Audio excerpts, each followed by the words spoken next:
शिव ने सावन की रात प्रकट होकर कहा, अब समय आ गया है। सावन की रात थी, हर तरफ हरियाली थी। बारिश की बूंदें शिव भक्तों पर आशीर्वाद की तरह गिर रही थी। मंदिरों में नमः शिवाय की गूंज थी।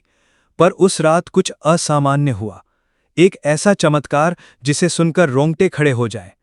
ये कहानी है एक साधारण युवक अर्जुन की, जो भोलेनाथ का सच्चा भक्त था। पर उस सावन में उसकी भक्ति ने खुद महादेव को प्रकट होने पर मजबूर कर दिया। और तब भगवान शिव ने अर्जुन से कहा, अब समय आ गया है। उत्तराखंड के टिहरी जिले के एक छोटे से गांव धनपुर में अर्जुन अपने माता पिता के साथ रहता था।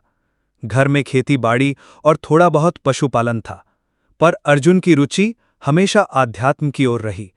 वो बाल्यकाल से ही शिव का परम भक्त था। हर साल वो कांवड़ यात्रा करता, हर सोमवार व्रत रखता और गांव के पुराने शिव मंदिर की देखरेख करता। इस बार सावन का महीना विशेष था। पंचांग के अनुसार 108 वर्षों बाद ऐसा संयोग बना था कि शिवरात्रि और सावन सोमवार एक ही दिन पड़े थे। गांव के पुजारी पंडित चंद्रभान जी ने कहा था कि इस रात जो सच्चे मन से शिव का ध्यान करेगा, उसे स्वयं महादेव का साक्षात्कार हो सकता है।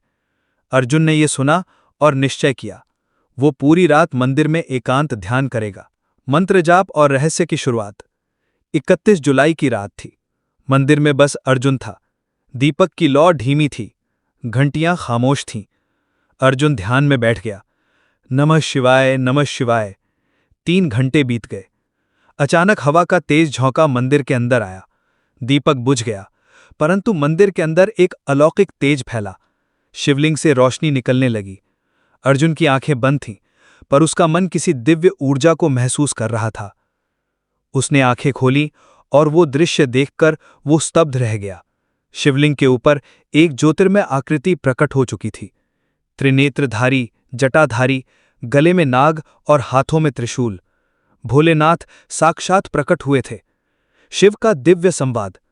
अर्जुन कांप रहा था, भय नहीं, भक्ति से। उसने हाथ जोड़कर कहा, प्रभु, ये कैसे संभव हुआ? आपने क्यों मुझे दर्शन दिए? शिव मुस्कुराए, अर्जुन, ये तुम्हारी भक्ति का प्रतिफल है। पर आज मैं केवल तुम्हें दर्शन देने नहीं आया हूं, एक संदेश देने आया हूं। अर्जुन ने पूछा, कैसा संदेश प्रभु?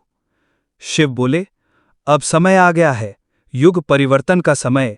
धरती पर अधर्म बढ़ता जा रहा है, सत्य, करुणा और धर्म का ह्रास हो रहा है। जब जब पृथ्वी पर पाप बढ़ता है, तब तब मैं किसी न किसी रूप में प्रकट होता हूं।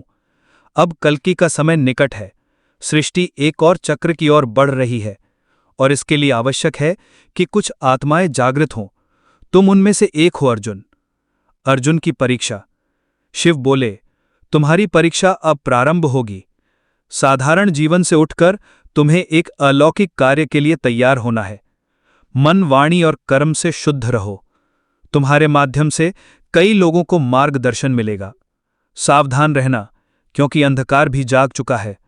तुम्हारी परीक्षा में बाधाएं आएंगी, मोह, क्रोध, लोभ और भय। पर यदि तुम डटे रहे तो तुम उस शक्ति का हिस्सा बनोगे जो पृथ्वी को धर्म की ओर मोड़ेगी। अर्जुन रो पड़ा, बोला, प्रभु, मैं तो एक सामान्य मनुष्य हूं, मैं कैसे कर पाऊंगा ये सब? भोलेनाथ ने हाथ उठाकर कहा, जहां श्रद्धा है वहां मैं स्वयं साथ होता हूं। डर मत, मैं हर पल तुम्हारे साथ हूं।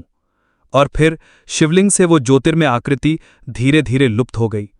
मंदिर फिर सामान्य हो गया, पर अर्जुन का जीवन बदल चुका था। उसके बाद का परिवर्तन। अर्जुन ने किसी को इस रहस्य की बात नहीं बताई, पर गांव वालों ने बदलाव महसूस किया। उसकी आंखों में एक तेज था, उसकी वाणी में स्थिरता और आचरण में संयम। वो अब केवल मंदिर का सेवक नहीं था, वो एक मार्गदर्शक बन चुका था। कुछ समय बाद उसने अपनी नौकरी के अवसर छोड़ दिए और पूरे उत्तर भारत में यात्रा करने लगा।